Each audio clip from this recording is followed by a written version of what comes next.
凌晨2点，楼上邻居突然在群里发了一条消息：今天我好像在咱们小区看见了一个通缉犯，就是隔壁县杀了一家4口然后潜逃的那个人。然而此言一出，整栋楼的人都不淡定了。1202，别吓我，是不是看错了？咱们小区治安还挺好的，怎么可能有什么通缉犯？刚才发消息的1301继续道：等我找找通缉令。不一会儿，他就在群里发出了一张截图，那是一个身材瘦削的男人，皮肤黝黑，是扔到人堆里就找不出来的普通长相。要不是下面的悬赏金额标着10万块，真看不出来这么个看着老实巴交的男人竟然是个通缉犯。我一开始还没怎么在意，刚才睡觉的时候越想越不对劲，总感觉眼熟。就在咱们小区小孩游乐设施那一块，我们俩打了个照面，这一下子群里的人都炸锅了。有知道内情的邻居忍不住说话：602，这人我知道，是我们老家的，听说是他闺女被同学搞大了肚子，结果人家不认，就把人一家都杀了。就那个小男孩和他妈侥幸跑出来了，听说当时屋里全是血，他爸肠子都出来了，吓死人了。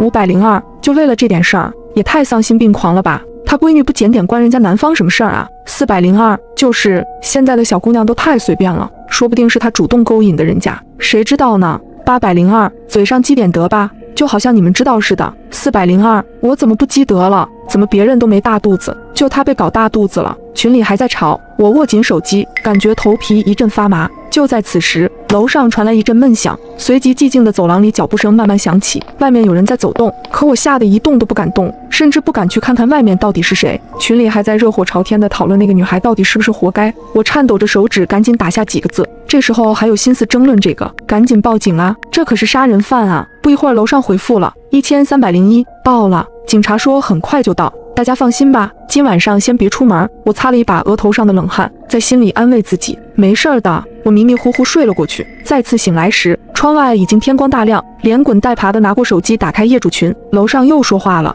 ：1301，刚才警察跟我联系了，已经抓到了，大家不用怕了，安心睡觉吧。402，这么快，感谢警察叔叔。就在这时，群里又有人发消息了：202，刚醒，可我男朋友就是接到派出所的，他说昨晚上没接到过报警电话，也没出过警。601，会不会不是咱们接到派出所接的警？202，我男朋友打听了，昨晚上就没抓过人，这么大的案子要是给办了，肯定早就传开了。1301，你到底在哪儿报的警？其他人也跟着艾特起来。302，你是不是耍我们？赶紧出来！1301。802，造谣是要进去的，再不说话我们就真报警了，你就等着进去吧！1301。然而昨晚还积极发言的1301，这次却一言不发了，艾特许久无果。有些脾气比较暴躁的邻居干脆在群里扬言要去找他，尤其是楼下的502，那是个光头大哥，直接就说要上来。我也有点生气，反正就在楼上，我干脆也跟着一起上去了。结果我和光头大哥刚上了半层楼梯，脚步就都不约而同地停下了。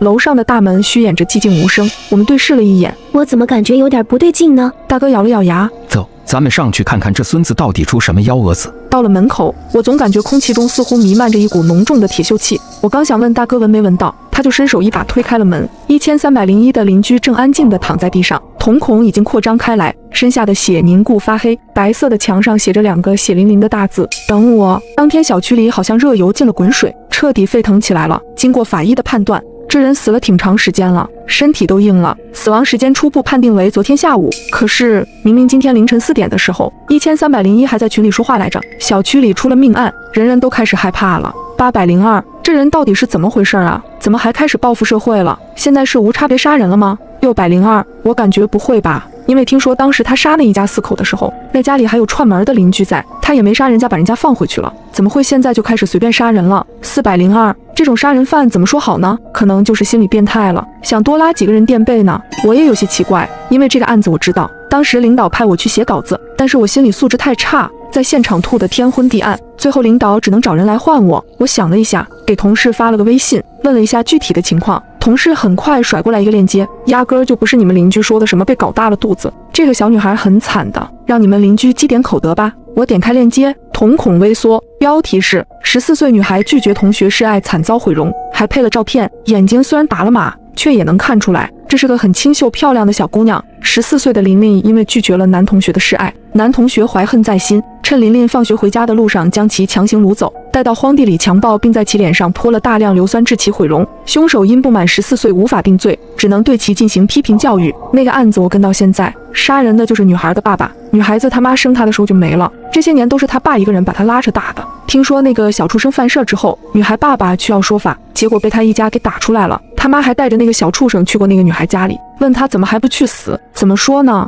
虽然杀人不对，但也真是被逼得没办法了。我抿住下唇，不管怎么说也不能杀人啊，被抓了留下那个女孩子自己可怎么办啊？同事沉默了一会儿，许久后他说道：那个女孩死了，是自杀。我把链接发到了群里，很快就有知情的邻居扒出了楼上的身份，原来1301叫赵一强，也是个网编记者。当时他全程报道了这件事儿，有邻居直接把他撰写的文章发到了群里。听村里人说，这个男孩是出了名的敦厚老实，非常腼腆也非常孝顺。据我了解，这个叫琳琳的女生在学校就比较爱打扮，和男同学们走得很近。小编认为一个巴掌拍不响，到底是什么能让一个老实人如此疯狂？或许是我们要思考的问题。他全程都在暗示被害的女孩子不自爱、不检点，故意勾引加害人，才迫使加害人一时冲动。群里开始激烈讨论。802，这个人说的什么东西？人家小女孩被强暴了，还被毁容，到他嘴里就成活该了。我看他现在才是活该。502，现在什么人也能叫敦厚老实了？老实人实惨。402，我觉得他说的没问题，怎么那么多女孩就非得强暴他？肯定是他不自爱啊，说不定是他主动约人家出去，后来又后悔了，想勒索人家，